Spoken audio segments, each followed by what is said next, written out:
안녕하십니까.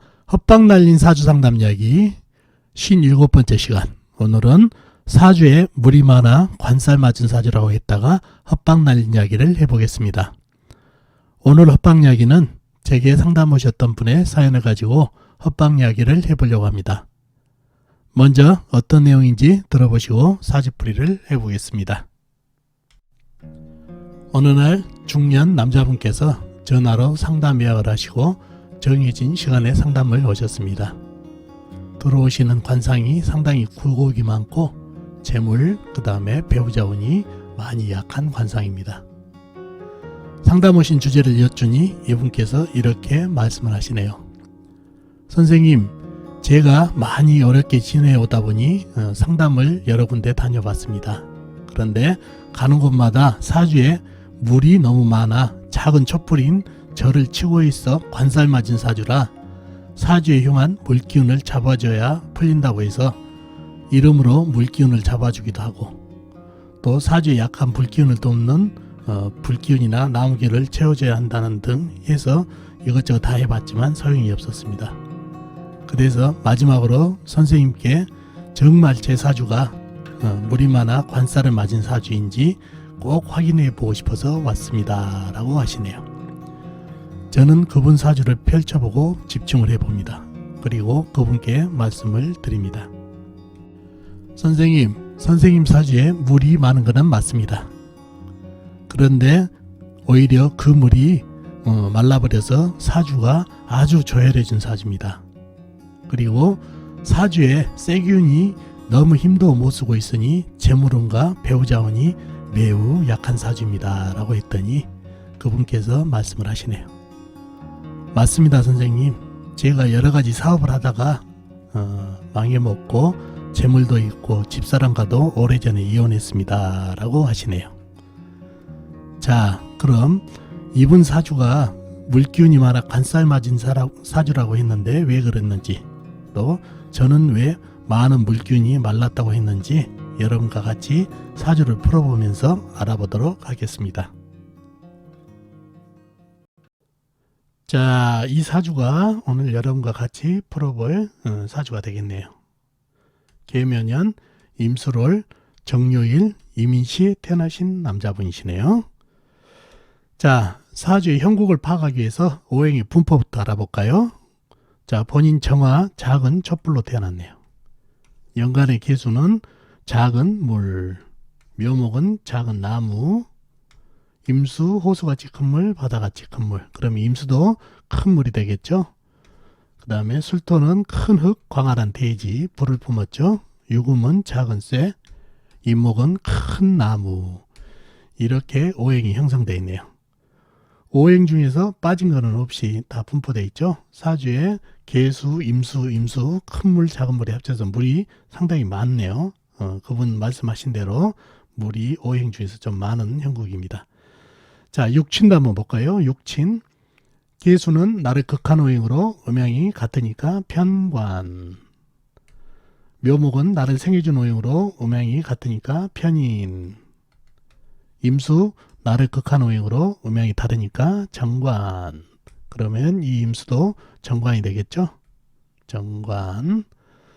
그 다음에 술토는 내가 생해준 오행으로 음양이 다르니까 상관. 유금, 내가 극한 오행으로 음양이 이건 같으니까 편재.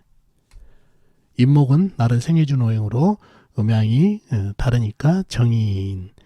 이렇게 육친도 형성되어 있네요. 상당히 정관, 편관 합쳐져서 역시 물기운이 많은 형국입니다. 자, 이렇게 오행과 육친이 형성되어 있습니다. 자, 사주의 형국을 파악하기 위해서 좀 더 깊이 들어가 볼까요? 열인불 정화가 수월에 태어났네요. 수월은 늦은 가을이죠. 가을은 금의 계절이지만 수월은 환절기죠. 겨울로 넘어가는 환절기 흑의 계절, 내가 생해주는 계절이라 실령을 했네요. 실령을 했고, 사주 강약을 파악하기 위해서 여린 촛불 정화의 네 편을 찾아보자고요. 네 편은 같은 불이나 아니면 나무가 네 편이 되겠네요. 같은 불을 찾아볼까요? 불은 본인 말고는 나와 있는 게 없네요. 예, 나와 있는 건 없고 지장간 술토안의 정화, 그 다음에 잇목 안에 병화, 큰 불이 암장되어 있는 정도입니다. 그리고 나무는 어디가 있나요? 나무는 연지에 묘목 작은 나무, 시지에 잇목 큰 나무가 4편을 이루고 있네요. 그죠? 예, 그래서 4편은 잇목하고 묘목, 그 다음에 지장간에 있는 정화, 병화 정도 4편이 되겠고, 큰물 임수, 호수같이 큰물 임수, 요금, 작은 쇠, 술토, 큰 흙, 개수, 작은 물이 합쳐져서 남의 편이 상당히 많아가지고 사주가 약해질 가능성이 좀 있는 사주다는 얘기죠. 그리고 사주에 호수같이 큰 물, 작은 물이 합쳐져서 물이 상당히 좀 많아서 나를 위협하는 관살을 맞은 사주 같이 보이네요. 그죠? 자, 그런데 이 사주가 상당히 좀 난해해요. 잘 보셔야 된다는 얘기죠. 이게 좀 난해하는 게 보기에는 상당히 호수같이 큰 물, 작은 물이 합쳐져서 물이 상당히 많아서 여린 촛불에 위협이 되는 그런 형국이지만은, 자, 하나하나 보자고요. 자, 이 임수 있죠? 큰 물 임수는 하는 일이 뭐죠? 불을 극하든가 불을 끄든가 나무를 생하든가 둘 중에 해야 되죠. 바로 밑에 큰 나무 잇목이 있네요. 그러면 작은 불을 극하기보다는 잇목을 생하겠네요. 생하죠. 그러면 간접적으로 4편이 돼버리네요. 수생목을 해서 이 물은 나무하고 같이 한 통속이 됐다는 얘기죠. 관인상생으로. 그죠? 그럼 이 임수는 나를 극하는 게 아니라 나무를 생해서 나무하고 한 통속이 됐고 간접적으로 4편이 됐죠. 그죠? 그 다음 이 개수를 보자고요. 개수도 역시 불을 끄든가 나무를 생하든가 둘 중에 하나 해야 되겠죠. 바로 밑에 보니까 나무가 있네요. 작은 나무에 수생목을 하네요. 그럼 이 나무 역시 이 물 역시 나무하고 한 통속이 돼서 관인상생으로 4편이 됐네요. 그러면 이 임수 하나 남네요. 큰 물 임수 하나, 밑에를 보니까 이 술토, 광활한 대지죠. 불을 품는 지글지글한 흙이 토국수가 들어가겠네요. 그럼 이게 말라버리겠죠. 그럼 임수가 지금 살 길은 뭐죠? 살 길은 옆에를 보니까 정화가 있어요. 정화. 그러면 정임 한목을 해가지고 합을 해가지고 나무로 변해버리는 수가 가장 이 토국수를 피할 수 있는 유일한 방법이에요. 이 토국수가 들어올 때 이 물이 할 수 있는 그걸 갖다 전쟁을 피할 수 있는 거는 합을 할 수밖에 없다는 얘기죠. 그래서 정임 합을 합니다. 이 임수가 두 개가 있어요. 쟁합으로 인해서 합이 안 될 것 같지만 이거는 하나는 수생목을 해서 물이 사라지기 때문에 합을 한다는 얘기죠. 쟁합이 안 되고, 그리고 밑에 술토가 토국수를 들어간 것을 피하기 위해서 정임 한목이 된다는 얘기죠. 그러면 사지에 물기운은 많지만 이 큰 물은 이 잇목 큰 나무하고 한 통속 나무, 이 개수는 밑에 있는 묘목하고 한 통속. 그러면 이 임수 하나 달랑 남아가지고 토국수 안 당하기 위해서 정임 한목을 해가지고 이 물 역시 사라져 버렸다는 얘기예요. 그러면 사주가 상당히 물기운이 사라진 것과 동시에 저열해지죠. 나무가 많고. 그럼 이 묘술 합파가 이루어질까요? 안 이루어질까요? 이루어지죠.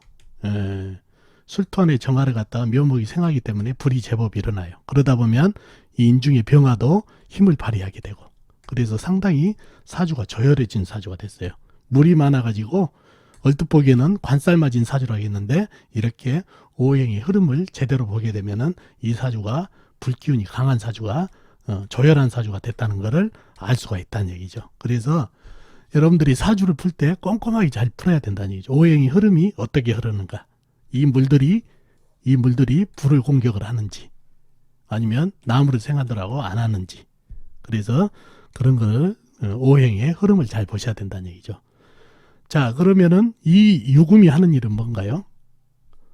물을 생하든가 아니면 나무를 극하든가 둘 중에 하나 해야 되죠. 근데 이 물들이 개수는 많아가지고 금생수를 해야 되는데 이 물이 다 사라져 버렸죠. 하나는 수생목으로 시간에는 잇목한테 생활하니라고 이 물은 사라지고, 그 다음에 이 개수는 묘목에게 생활이라고 없어지고, 임수는 월간의 임수는 정임 한목을 하면서 나무로 변해버리고, 생을 할 데가 없으니까 이 큰 나무를 금극목을 한다는 얘기죠.